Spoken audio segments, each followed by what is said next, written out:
Good evening. Special edition തുടങ്ങുന്നു. ആശുപത്രികളിൽ മരുന്ന് ക്ഷാമം രൂക്ഷം. രോഗികളുടെ ദുരിതത്തിന് സർക്കാർ മറുപടി പറയണ്ടേ? പ്രധാന വാർത്തകൾ. മദ്യം വിറ്റുകിട്ടുന്ന കാശ് ഉപേക്ഷിക്കാൻ സർക്കാർ തയ്യാറാണെന്ന് ഉമ്മൻചാണ്ടി. ബിവറേജസ് കോർപ്പറേഷൻ പുതിയ ഔട്ട്ലെറ്റുകൾ തുടങ്ങില്ലെന്നും മുഖ്യമന്ത്രി. ബാർ ലൈസൻസ് വിവാദത്തിൽ ഉമ്മൻചാണ്ടിയും കെ ബാബുവും സ്വീകരിക്കുന്ന നിലപാട് മദ്യലോബിയെ സഹായിക്കുന്നതെന്ന് മുസ്ലിം ലീഗ്. ലീഗ് പിന്തുണ സുധീരന്. കടകംപള്ളി ഭൂമി തട്ടിപ്പ് കേസിൽ സലീം രാജിന്റെ ഉന്നത ബന്ധം അന്വേഷണത്തിന് തടസ്സമായെന്ന് CBI FIR. മുഖ്യമന്ത്രിയുടെ ഗൺമാൻ എന്ന പദവി ദുരുപയോഗം ചെയ്തു. കേസിൽ സലീം രാജിന്റെ ഭാര്യ 22ാം പ്രതി. 4 വില്ലേജ് ഓഫീസർമാരടക്കം ആകെ 27 പ്രതികൾ. ശ്രീപത്മനാഭസ്വാമി ക്ഷേത്രത്തിന് സമീപത്തെ തീർത്ഥപാദ മണ്ഡപം ഇരിക്കുന്ന സർക്കാർ പുറമ്പോക്ക് സ്വകാര്യ ട്രസ്റ്റിന് പതിച്ചു നൽകാൻ ശ്രമം. നീക്കം മുൻ chief secretary R. Ramachandran Nair അധ്യക്ഷനായ സ്വകാര്യ ട്രസ്റ്റിന് നൽകാൻ. തെരഞ്ഞെടുപ്പ് പെരുമാറ്റച്ചട്ടത്തിന്റെ സമയപരിധി കഴിഞ്ഞാൽ ഉത്തരവ് പുറത്തിറങ്ങും. നീക്കം ഉപേക്ഷിക്കണമെന്ന് VS Achuthanandan. Media 1 exclusive. Malappuram Valanchery വട്ടപ്പാറയിൽ ഗ്യാസ് ടാങ്കർ ലോറി മറഞ്ഞു. പ്രദേശവാസികൾക്ക് ജാഗ്രതാ നിർദ്ദേശം. വൈദ്യുതി ബന്ധം വിച്ഛേദിച്ചു. കോഴിക്കോട് തൃശൂർ ദേശീയപാതയിൽ ഗതാഗതം തടസ്സപ്പെട്ടു. സർക്കാർ ആശുപത്രികളിൽ കടുത്ത മരുന്ന് ക്ഷാമം രൂക്ഷമാക്കിയത് 12 കമ്പനികൾ മരുന്ന് ഇറക്കുമതി നിർത്തിയതോടെ. ഇറക്കുമതി മുടങ്ങിയത് കേരള മെഡിക്കൽ കോർപ്പറേഷൻ കമ്പനികൾക്ക് പണം നൽകാത്തതിനാൽ. മരുന്ന് ക്ഷാമം പരിഹരിക്കാൻ നിർദ്ദേശം നൽകിയതായി ആരോഗ്യമന്ത്രി. Media 1 exclusive. സർക്കാർ ആശുപത്രികളിൽ കടുത്ത മരുന്ന് ക്ഷാമം. 12 കമ്പനികൾ മരുന്ന് ഇറക്കുമതി നിർത്തിയതോടെയാണ് ക്ഷാമം രൂക്ഷമായത്. മരുന്ന് വിതരണം നടത്തേണ്ട കേരള മെഡിക്കൽ കോർപ്പറേഷൻ കമ്പനികൾക്ക് പണം നൽകാത്തതാണ് ഇറക്കുമതി മുടങ്ങാൻ കാരണം. Media 1 exclusive. സംസ്ഥാനത്തെ സർക്കാർ ആശുപത്രികളിൽ 100-ലധികം മരുന്നുകളില്ല. സിറിഞ്ച്, സൂചി, IV fluid, IV gamma, albumin, ശസ്ത്രക്രിയ നൂൽ ഉൾപ്പെടെയുള്ള അവശ്യമരുന്നുകൾക്കാണ് ക്ഷാമം നേരിടുന്നത്. പേവിഷബാധക്കെതിരെയുള്ള ആന്റി റേബീസ് കുത്തിവെപ്പ്, പാമ്പ് കടിക്കുള്ള ആന്റിവനം തുടങ്ങിയ അടിയന്തര മരുന്നുകളും സർക്കാർ ആശുപത്രികളിലില്ല. സംസ്ഥാനത്ത് ഇതുവരെ പ്രധാനപ്പെട്ട മരുന്നുകളും ജീവിതശൈലി രോഗങ്ങൾക്കുള്ള മരുന്നുകളും നൽകിയിരുന്ന 12 കമ്പനികൾ ഇറക്കുമതി നിർത്തിയതാണ് മരുന്നുക്ഷാമത്തിന് ഇടയാക്കിയത്. മരുന്ന് വിതരണം ചെയ്യേണ്ട കേരള മെഡിക്കൽ സർവീസ് കോർപ്പറേഷൻ കമ്പനികൾക്ക് പണം നൽകാത്തതാണ് ഇറക്കുമതി നിർത്താൻ കാരണം. ഒരാഴ്ചയിലധികമായി മരുന്ന് വിതരണമില്ലാതെയാണ് ആശുപത്രികൾ മുന്നോട്ടു പോകുന്നത്. ഇതിനിടെ കാരുണ്യ ഫാർമസികളിൽ ഇൻസുലിൻ അടക്കമുള്ള മരുന്നുകൾ കിട്ടാനില്ല.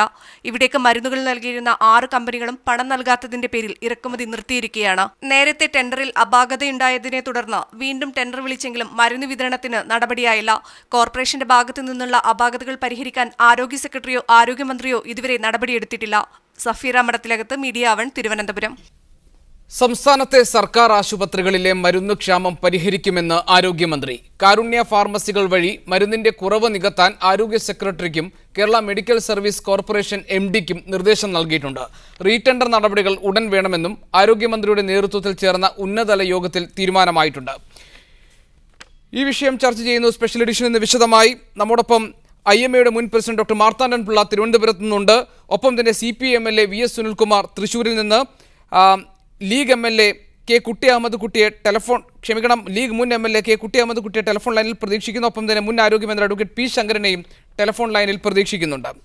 Doctor Marthandan Pillai, Kerala medical services corporation limited വഴി സർക്കാർ ആശുപത്രികളിൽ മരുന്ന് ഉറപ്പാക്കുക എന്നത് സർക്കാരിൻ്റെ ഉത്തരവാദിത്തമാണെന്നിരിക്കെ ഡയബറ്റീസിനും കൊളസ്ട്രോളിനും ഉൾപ്പെടെയുള്ള അവശ്യ മരുന്നുകൾ, ഏതാണ്ട് 120ഓളം അവശ്യ മരുന്നുകൾ സ്റ്റോക്ക് ഇല്ലാതെ വരുന്ന സാഹചര്യം എങ്ങനെ ഉണ്ടാകുന്നു?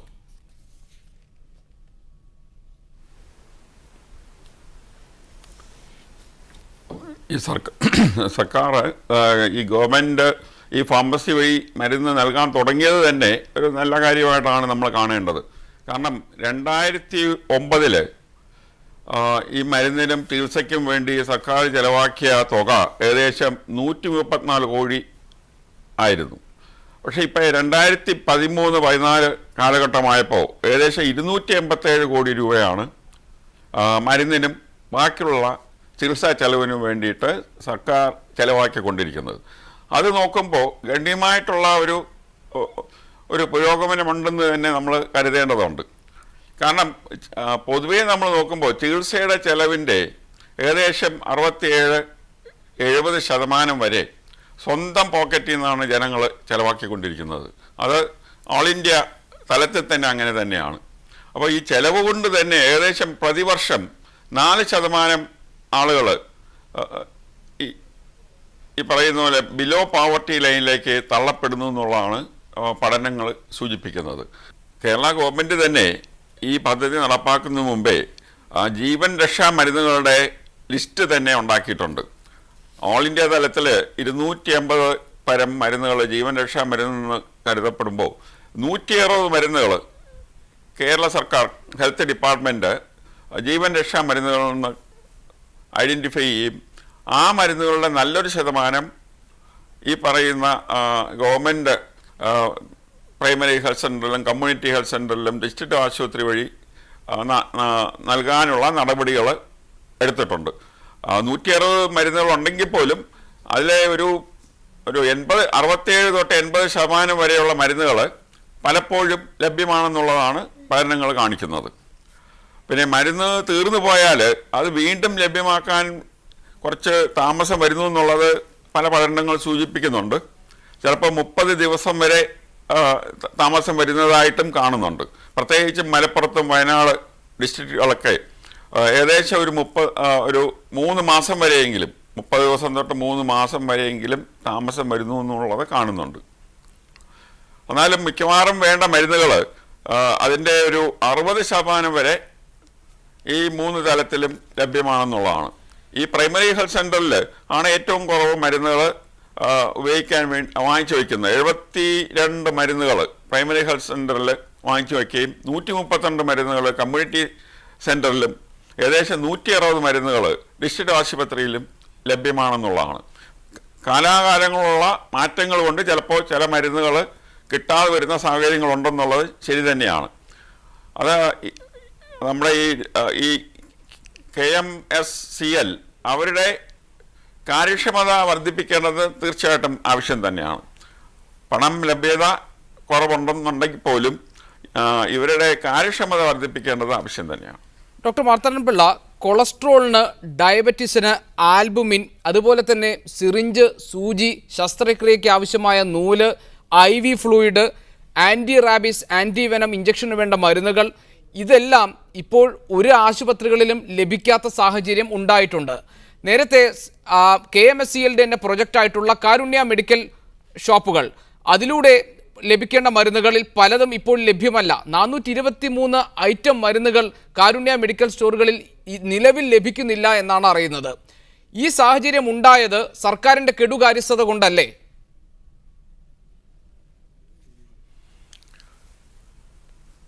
ഈ ഏജൻസിയുടെ കാര്യക്ഷമത കുറവ് തീർച്ചയായിട്ടും ഉണ്ടെന്നുള്ളത് വാസ്തവം തന്നെയാണ്.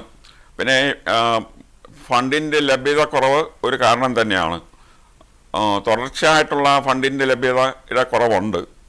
കാരണം 2009 കണക്ക് വെച്ച് നോക്കുമ്പോൾ ഏകദേശം 180 കോടി അധികമായിട്ടാണ് ഇപ്പോൾ ഈ മരുന്ന് വാങ്ങിക്കുന്നതിനും ചികിത്സാ ചെലവിനും വേണ്ടിയിട്ട് സർക്കാർ ചെലവാക്കിക്കൊണ്ടിരിക്കുന്നത്. അത് ഗണ്യമായിട്ടുള്ള ഒരു മാറ്റം തന്നെയാണ്. അപ്പോൾ അതിൽ പണത്തിൻ്റെ ലഭ്യത കുറയുന്നതനുസരിച്ച് ഇതുപോലുള്ള പ്രശ്നങ്ങൾ വരുന്നുണ്ട്.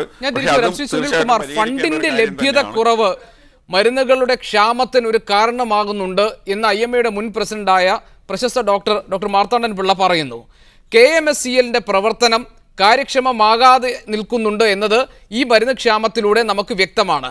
എന്നാൽ ഇത് ഫണ്ടിന്റെ ലഭ്യത കുറവ് കൊണ്ട് മാത്രമാണോ, അതല്ല ഇതിന്റെ പ്രവർത്തനം സുതാര്യമല്ലാത്തത് കൊണ്ടാണോ, ഇതിന്റെ പ്രവർത്തനങ്ങളിൽ ഒരു അട്ടിമറി നടക്കുന്നത് കൊണ്ടാണോ? എന്താണ് ഈ വിഷയത്തിൽ നിരന്തരം ഇടപെട്ടുകൊണ്ടിരിക്കുന്ന താങ്കളുടെ വിലയിരുത്തൽ?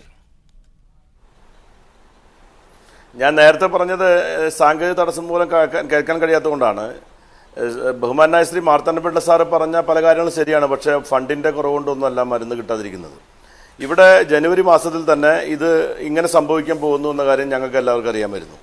കാരണം ആവശ്യമായ നിലയിൽ എത്ര മരുന്ന് ടെൻഡർ വിളിക്കുന്നതിന് മുമ്പ് നമ്മുടെ പ്രൈമറി ഹെൽത്ത് സെൻ്റർ മുതൽ മെഡിക്കൽ കോളേജിൽ വരെയുള്ള സ്ഥാപനങ്ങളിൽ നിന്നും ഇൻറ്റൻറ്റ് വാങ്ങി അത് കോർഡിനേറ്റ് ചെയ്ത് അത് കൺസോൾട്ടേറ്റ് ചെയ്ത് സംസ്ഥാന ആരോഗ്യ ഡിപ്പാർട്ട്മെൻറ്റ് അതിനാവശ്യമായിട്ടുള്ള കേരള മെഡിക്കൽ സർവീസ് കോർപ്പറേഷൻ വഴി ആവശ്യമായിട്ടുള്ള മരുന്നുകൾ മെഡിക്കൽ സർവീസ് കോർപ്പറേഷനും കാരുണ്യ ഫാർമസിക്കും വേണ്ട മരുന്നുകൾ വാങ്ങുന്നത് മെഡിക്കൽ സർവീസ് കോർപ്പറേഷൻ വഴിയാണ്. ആ വഴി നടപ്പാക്കുന്ന പദ്ധതി, ആ പരിപാടി പരിപൂർണമായിട്ട് അട്ടിമറിക്കപ്പെട്ടു. അത് ഇൻറ്റൻറ്റ് കൊടുക്കുന്ന ായിട്ടുള്ള കമ്പ്യൂട്ടർ സംവിധാനങ്ങളും അതിന്റെ സോഫ്റ്റ്വെയറിൽ അട്ടിമറി ഉണ്ടായി. അതിനുശേഷം അതിന്റെ ടെൻഡർ നടപടിയിൽ അട്ടിമറി ഉണ്ടായി. അങ്ങനെ ഇത് പരിപൂർണമായിട്ടും അലങ്കോലപ്പെടുത്താനുള്ള ഒരു ശ്രമം നടക്കുന്നതായിട്ടും ഇത് അട്ടിമറിക്കപ്പെടുമെന്നും കേരളത്തിലെ മരുന്നിന്റെ വിതരണം തടസ്സപ്പെടുമെന്ന കാര്യം മനസ്സിലാക്കിക്കൊണ്ടാണ് ഞാൻ അന്ന് നിയമസഭയിൽ ഉത്തരവാദിത്തമുള്ള പ്രതിപക്ഷം എന്നതിൽ ഞാൻ അന്ന് ഇടതുപക്ഷ ജനാധിപത്യ മുന്നണിക്ക് വേണ്ടി അത് എന്നെ ചുമതലപ്പെടുത്തിയ അനുസരിച്ച് ഞാൻ അന്ന് അടിയന്തര പ്രമേയം അവതരിപ്പിച്ചത്. കാരണം അത് അടിയന്തര വിഷയമായതുകൊണ്ടാണ്.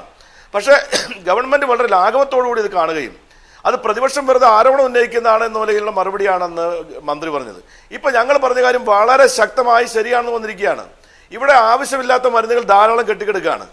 ആവശ്യമുള്ള മരുന്നുകളുടെ ഇൻഡന്റ് കൊടുക്കാനുള്ള സംവിധാനം ഇവിടെ നിലനിൽക്കുന്നില്ല. ടെൻഡർ നടപടിയിലെ സുതാര്യത ഇപ്പോൾ നമ്മുടെ സംസ്ഥാനത്തില്ല. ഇതിന്റെ കേരള മെഡിക്കൽ സർവീസ് കോർപ്പറേഷൻ എന്ന് പറയുന്ന സ്ഥാപനം അതിന്റെ എഫിഷ്യൻസിയെ സംബന്ധിച്ച് നോക്കുകയാണെങ്കിൽ ഇപ്പൊ ഇരിക്കുന്ന എം ഡിയും അതിന്റെ പർച്ചേസ് ചുമതലയുള്ള വഹിക്കുന്ന ആളുകളെ പറ്റിയുള്ള ആരോപണങ്ങൾ ഉന്നയിക്കപ്പെട്ടിട്ടുണ്ട്. അതിന്റെ പർച്ചേസ് ചുമതലയുള്ള ആളെന്ന് പറഞ്ഞാൽ പിന്നെ കേരള ഇലക്ട്രിസിറ്റി ബോർഡിലെ പിന്നെ ട്രാൻസ്ഫോർമറുകൾ പർച്ചേസ് ചെയ്യുന്നതിന് ഉദ്യോഗസ്ഥയാണ്, റിട്ടയർ ചെയ്ത ഉദ്യോഗസ്ഥയാണ് മരുന്ന് പർച്ചേസ് ചെയ്യുന്നതിന് വേണ്ടി ഈ ഗവൺമെന്റ് ചുമതലപ്പെടുത്തിയിരിക്കുന്നത്. സുനിൽകുമാർ, ഒരു കാര്യം വ്യക്തമാക്കി താങ്കൾ പറയുമെന്ന് ഞാൻ പ്രതീക്ഷിക്കുന്നു. ഒന്നാമത്തെ കാര്യം, ഇന്റന്റ് നൽകുന്ന കാര്യത്തിൽ എവിടെയാണ് അട്ടിമറിക്ക് സാധ്യതയുള്ളത്? എങ്ങനെയാണ് ഇത് അട്ടിമറിക്കപ്പെടുന്നത്? താങ്കൾ നേരത്തെ പറഞ്ഞ സോഫ്റ്റ്വെയർ, ടാസ്ക് സോഫ്റ്റ്വെയർ, ആ സോഫ്റ്റ്വെയറിന്റെ ഭാഗമായി 21 കോടി രൂപയുടെ അഴിമതി നടന്നിട്ടുണ്ടെന്ന് ഓഡിറ്റ് റിപ്പോർട്ടിൽ വ്യക്തമായിട്ടുണ്ട്. ഇന്ത്യന്റെ കാര്യത്തിൽ എങ്ങനെ അട്ടിമറി നടക്കുന്നു? അതായത് പ്രൈമറി ഹെൽത്ത് സെന്റർ മുതൽ പിന്നെ മെഡിക്കൽ കോളേജ് വരെയുള്ള സ്ഥാപനങ്ങളോട് 3 ദിവസം കൊണ്ടാണ് ഇന്റന്റ് ആവശ്യപ്പെട്ടത്. അവർ 3 ദിവസം കൊണ്ട് ഇന്റന്റ് തയ്യാറാക്കി കൊടുക്കാൻ അവിടെ അതിന്റെ പിന്നെ ഓൺലൈൻ സംവിധാനം പൂർണ്ണമായിട്ട് തകരാറിലാകുന്ന ഒരു സ്ഥിതിവിശേഷം നമ്മുടെ സംസ്ഥാനത്തുണ്ടായി. അപ്പൊ ഇതിങ്ങനെ ഹറിവറിയായി ചെയ്യേണ്ട കാര്യമാണോ? ഇവിടെ ഇത്തരം ഒരു ഇവിടെ ഡെവലപ്പ് ചെയ്യപ്പെടേണ്ടിയിരുന്ന സോഫ്റ്റ്വെയർ എന്ന് പറഞ്ഞാൽ ഏത് പ്രൈമറി ഹോസ്പിറ്റലും ഏത് മരുന്ന് ഇപ്പോൾ ലഭ്യമാണ്, ഏത് മരുന്ന് ലഭ്യമല്ല, ഈ പ്രൈമറി ഹെൽത്ത് സെന്ററിൽ മാത്രമല്ല കേരള മെഡിക്കൽ സർവീസ് കോർപ്പറേഷന്റെ ഏതൊക്കെ ഗോഡൌണുകൾ ഏതൊക്കെ മരുന്നുകൾ ലഭ്യമാണ്, ഏതൊക്കെ മരുന്നുകൾ ഏതൊക്കെ ഗോഡൌണുകൾ ഉണ്ട് എന്ന കാര്യത്തെക്കുറിച്ച് അറിയാൻ കഴിയാവുന്ന ശൃംഖലാബന്ധിതമായ കമ്പ്യൂട്ടർ സംവിധാനം ഉണ്ടാക്കുന്നതിന് പകരം അതിനെല്ലാം തന്നെ അതിന്റെ പർച്ചേസ് ഉൾപ്പെടെയുള്ള മേഖലയെ ഡീലിംഗ് ചെയ്തുകൊണ്ടുള്ള രീതിയിലേക്ക് അതിന്റെ സോഫ്റ്റ്വെയർ ഡെവലപ്പ് ചെയ്യുന്നതിനുള്ള ഒരു ശ്രമം നടക്കേണ്ടായി. ഇതെല്ലാം തന്നെ ഇതിനകത്ത് അട്ടിമറി നടത്താൻ വേണ്ടി ശ്രമിക്കുന്ന അല്ലെങ്കിൽ ഇതിന് അഴിമതി നടത്താൻ ഉദ്ദേശിക്കുന്ന ചില ആളുകളുടെ ഇടപെടലുണ്ടായിരുന്നു. നമ്മുടെ സംസ്ഥാനത്ത് പ്രൈമറി സ്ഥാപനങ്ങൾക്ക് കുറഞ്ഞ വിലയ്ക്കും സൗജന്യമായിട്ടും മരുന്ന് ലഭിക്കാൻ വേണ്ടിയിട്ടാണ് കമ്പനികളുമായി നേരിട്ട് ടെൻഡർ നടത്തി ഏറ്റവും ഗുണനിലവാരമുള്ള മരുന്നുകൾ ലഭ്യമാക്കാൻ വേണ്ടിയിട്ടാണ് Tamil Nadu model Kerala medical service corporation 2009 Shrimati ടീച്ചറുടെ കാലത്ത് ആരംഭിച്ചത്. ആരംഭിക്കുന്നതിന് മുമ്പ് ഞങ്ങൾക്ക് കുട്ടി അഹമ്മദ് കുട്ടി സാർ ഇവിടെ ഇതിന്റെ ചർച്ചയിൽ പങ്കെടുക്കുന്നുണ്ട്. അദ്ദേഹം ചെയർമാൻ ആയിരിക്കുന്ന കമ്മിറ്റിയാണ് അത്തരം നിർദ്ദേശം സംസ്ഥാന ഗവൺമെന്റ് മുമ്പാകെ വെച്ചത്.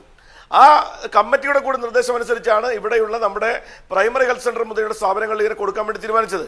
പക്ഷേ ഇവിടെ ഇപ്പൊ നേരത്തെ മാർത്താണ്ഡ സാർ പറഞ്ഞൊരു കാര്യമുണ്ട്, 250 കോടിയുടെ മരുന്ന് ഗവൺമെന്റ് വാങ്ങുന്നു എന്ന് പറഞ്ഞാൽ ഏകദേശം അതിന്റെ 10 ഇരട്ടിയെങ്കിലും വില MRP റേറ്റുള്ള മരുന്നാണ് ഈ തുകയ്ക്ക് പിന്നെ മെഡിക്കൽ സർവീസ് കോർപ്പറേഷൻ വാങ്ങിക്കൊണ്ടിരിക്കുന്നത്. അത്രയും തുകയ്ക്ക് തന്നെയുള്ള മരുന്നുകൾ പിന്നെ മെഡിക്കൽ നമ്മുടെ കാരുണ്യ ആശുപത്രിക്ക് വേണ്ടി മെഡിക്കൽ ഷോപ്പുകൾക്ക് വേണ്ടിയിട്ടും വാങ്ങുന്നുണ്ടായിരുന്നു. ഞാൻ തിരിച്ചു വരാം. ശ്രീ കുട്ടി അഹമ്മദ് കുട്ടി, താങ്കൾ അധ്യക്ഷനായുള്ള സമിതിയുടെ ഞാൻ തിരിച്ചു വരാം.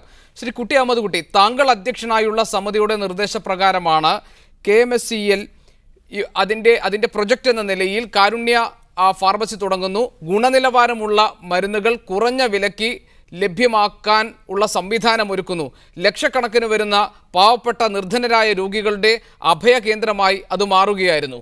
നിലവിൽ അവശ്യ മരുന്നുകളുടെ ലഭ്യതക്കുറവ് അതിരൂക്ഷമായുണ്ട്. അതിന് പുറമെ 423ഓളം വരുന്ന ഐറ്റം മരുന്നുകൾ കാരുണ്യ മെഡിക്കൽ സ്റ്റോറുകളിൽ പോലും ലഭ്യമല്ലാത്ത സാഹചര്യം നിലവിലുണ്ട്.